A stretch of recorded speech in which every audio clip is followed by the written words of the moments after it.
हम जनता के फैसले को सर झुकाकर स्वीकार करते हैं। चुनावी मैदान में हमने सिर्फ अपनी उपलब्धियों के आधार पर वोट मांगे थे। दोस्तों, जरा सोचिए, ये शब्द किसी आम नेता के नहीं है। ये बयान है तमिलनाडु के कदावर नेता और incumbent chief minister M.K. Stalin का अपनी हार मानने के बाद। शुरुआत में ही इतना बड़ा झटका? जी हाँ, ये कोई आम चुनाव नहीं था, बल्कि एक ऐसी राजनीतिक सुनामी थी जिसने दशकों से जमे हुए दिग्गजों की जड़ें हिलाकर रख दी। आज के इस विश्लेषण में हम मई 2026 के इन ऐतिहासिक विधानसभा चुनावों की गहराई में उतरेंगे। इसे किसी ब्लॉकबस्टर हिस्टोरिकल थ्रिलर फिल्म की तरह देखिए, जहां 50 साल पुराने राजनीतिक किले ताश के पत्तों की तरह ढह गए। तो आइए पर्दे के पीछे की इस पूरी कहानी को समझते हैं। तो सबसे पहले बात करते हैं उस दिन की जब ये दिग्गज गिरे और पूरे देश में एक सदमा सा फैल गया। मतगणना यानी काउंटिंग वाले दिन की सुबह कुछ ऐसी आई जिसका शायद ही किसी ने अंदाजा लगाया था। एक तरफ लंबा राजनीतिक वर्चस्व था तो दूसरी तरफ बिल्कुल नई हकीकत। तमिलनाडु में जहां DMK की एकदम मजबूत पकड़ मानी जाती थी, वहां एक नई पार्टी TVK ने सारे समीकरण पलट दिए। और उधर वेस्ट बंगाल में, वहां TMC के 15 साल के शासन के सामने BJP एक ऐसी विशाल ताकत बनकर उभरी जिसने सबको हैरान कर दिया। अब इस आंकड़े पर जरा गौर कीजिए, 15,114। ये कोई रैंडम नंबर नहीं है दोस्तों। ये वो अंतर है जिससे वेस्ट बंगाल की लगातार मुख्यमंत्री रहीं ममता बनर्जी अपनी सबसे सेफ मानी जाने वाली सीट भवानीपुर हार गईं।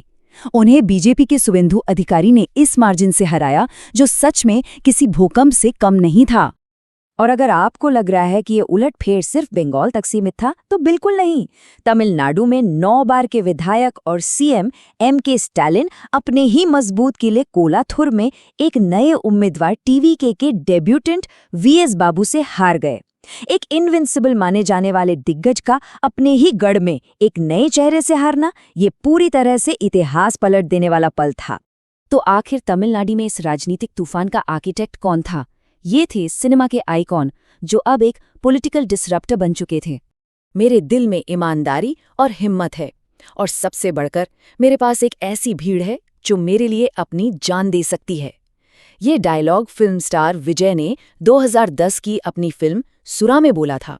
लेकिन यहाँ गेम चेंजर बात ये थी कि उन्होंने अपने इस कमांडा वाले सिल्वर स्क्रीन पर्सोना को हकीकत के एक राजनीतिक आंदोलन में बिल्कुल सीमलेसली बदल दिया। उनकी नई पार्टी TVK उसी का नतीजा थी। खैर, TVK का उदय रातों रात किसी जादू से नहीं हुआ था। ये एक बहुत ही सोची समझी और कैलकुलेटेड जर्नी थी। 2009 में उन्नल मुदियुम फ्लैग के आने से लेकर फरवरी 2024 में पार्टी बनने तक, फिर नवंबर 2025 की करूर रैली वाली दर्दनाक भगदड़ के बाद DMK के एस्टैब्लिशमेंट के साथ उनका कड़वा टकराव, इन सब ने मिलकर मई 2026 की इस ऐतिहासिक जीत की नींव रखी। पर अब जहन में ये सवाल आना लाजमी है कि एक ऐसी पार्टी जो फील्ड में बिल्कुल नहीं है, उसने अपने पहले ही ट्राई में 50 साल पुराने द्रविडियन दबदबे को पूरी तरह से खत्म कैसे कर दिया, वो भी 35% वोट शेयर के साथ। इसका जवाब छिपा है TVK की 40 बिंदुओं वाली रणनीति, यानी उनके 40 पॉइंट ब्लूप्रिंट में। ये शासन की एक ऐसी मास्टर क्लास थी जिसने सब कुछ बदल दिया। ये सिर्फ वादे नहीं थे, एक सर्जिकल मास्टर प्लान था। महिला सुरक्षा और कल्याण पर उनका फोकस देखिए। हर महीने 2,500 रुपए की आर्थिक मदद, 350 कपड़ों में 500 महिलाओं की रानी वेलु नाचियार फोर्स, 24 घंटे चलने वाले कमांड सेंटर्स और 0 डार्क स्पॉट्स। उन्होंने सेफ्टी को सिर्फ बोलने तक नहीं रखा, बल्कि पूरी तरह से टेक ड्रिवन और इंस्टीट्यूशनलाइज कर दिया। और युवाओं को तो उन्होंने सीधे कनेक्ट किया। रिक्रूटमेंट अकाउंटेबिलिटी एक्ट लाए, जिसमें 365 दिनों में सरकारी भर्तियां पूरी होनी थीं। बेरोजगारों के लिए 4,000 रुपए का मंथली एड और 20 लाख तक के collateral free education loans.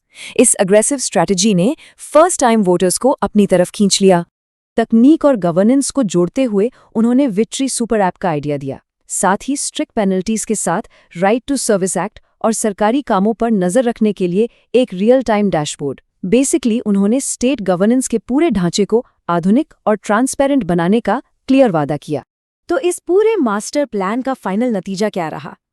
TVK को मिली 106 सीट्स, DMK सिमट गई 7 पर और AIADMK को मिली 47 सीट्स। TVK सबसे बड़ी पार्टी बन गई। हालांकि वो 118 के मेजॉरिटी मार्क से थोड़ा सा पीछे रह गए, जिसने वहां एक बहुत ही थ्रिलिंग हंग असेंबली की स्थिति बना दी। खैर, दक्षिण से अब थोड़ा बाहर निकलते हैं, क्योंकि पूरब में बंगाल का महासंग्राम भी देश की राजनीति में एक भारी टेक्टोनिक शिफ्ट ला रहा था। इस आंकड़े को देखिए, 190 से भी ज्यादा। जी हाँ, 190 प्लस। ये संख्या दिखाती है कि भारतीय जनता पार्टी ने वेस्ट बंगाल विधानसभा में किस भारी पैमाने पर स्वीप किया है। अगर हम इन नतीजों को न्यूट्रली देखें तो यहाँ दो बिल्कुल अलग ताकतों का आमना सामना था। एक तरफ टीएमसी का 15 साल का लंबा शासन और दूसरी तरफ बीजेपी का लॉ एंड ऑर्डर यानी सुरक्षा और राज्य के कर्मचारियों के लिए पेंशन और भत्ते के आश्वासन पर लाया गया स्ट्रेटेजिक फोकस। ये मुद्दे सरकारी कर्मचारियों के बीच बहुत असरदार साबित हुए। हालांकि इन नतीजों के बाद विपक्ष की तरफ से कड़ी प्रतिक्रिया आनी ही थी। राहुल गांधी ने खुले तौर पर आरोप लगाया कि असम और बंगाल में चुनाव चुराए गए हैं और दावा किया कि अकेले बंगाल में 100 से ज्यादा सीट्स की चोरी हुई है। वहीं दूसरी तरफ प्रधानमंत्री मोदी ने इस नतीजे को बंगाल के लिए एक नया सूर्योदय बताया। दोनों ही पक्ष अपनी अपनी बात पर पूरी तरह अटल दिखे। तो इन दो बड़े राज्यों के नतीजों ने तो देश को हैरान किया ही, पर बाकी चुनावों ने मिलकर देश के नेशनल मैप को पूरी तरह से रीड्रॉ कर दिया। जैसे असम में बीजेपी ने 82 सीट्स के साथ अपना वर्चस्व बनाए रखा और हैट्रिक लगाई। केरला में जहां यूडीएफ ने वापसी की, वहां बीजेपी ने ऐतिहासिक रूप से पहली बार विधानसभा में 3 सीट्स जीतकर एक बहुत बड़ा डेब्यू किया और पुडुचेरी में एनडीए ने अपना शासन सक्सेसफुली रिटेन कर लिया। तो अंत में सब कुछ देखने के बाद एक बड़ा सवाल खड़ा होता है दोस्तों।